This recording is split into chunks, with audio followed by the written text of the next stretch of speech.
Hello বন্ধুরা, চলে এসেছি আমি আবারও একটা বেন্ডো কেকের ভিডিও নিয়ে। চলো দেখো বেন্ডো কেকের হাইটটা। অনেকে বলে যে 150 টাকার কেক কতটা কী হবে, তোমরা জাস্ট হাইটটা দেখো। তো কেকের টেস্টটা নিয়ে তো কোনো কথা হবেই না, যারা যারা খেয়েছো তারা অবশ্যই জানো। আর বারবার করে বলছি, হাইটটা দেখো। সবসময় তোমরা আশেপাশের বেকারিদের সাথে হোম বেকারদের কখনো তুলনা করো না। দেখো একটা কেক কতটা যত্ন সহকারে আমরা বানাই। তো এটা কাস্টমাইজ কেক।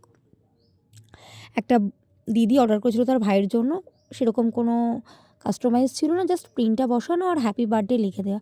তো কেমন হয়েছে অবশ্যই জানাবে। পেজ থেকে দেখলে অবশ্যই পেজটা ফলো করে দেবে, ইউটিউব চ্যানেল দেখলে চ্যানেলটা সাবস্ক্রাইব করে দেবে। রাধে রাধে বন্ধুরা, সবাই ভালো থেকো। আর তোমরাও যদি এত সুন্দর সুন্দর কেক নিতে চাও অবশ্যই যোগাযোগ করবে। তো এখানে কাস্টমাইজ কেক, এনিথিং চকলেট, তুমি তোমার মনের মতো করে নিতে চাইলে অবশ্যই যোগাযোগ করো। রাধে রাধে বন্ধুরা, আর সবাই ভালো থেকো। কেমন হয়েছে অবশ্যই জানাবে। আশা করি তোমাদের ভালো লাগছে।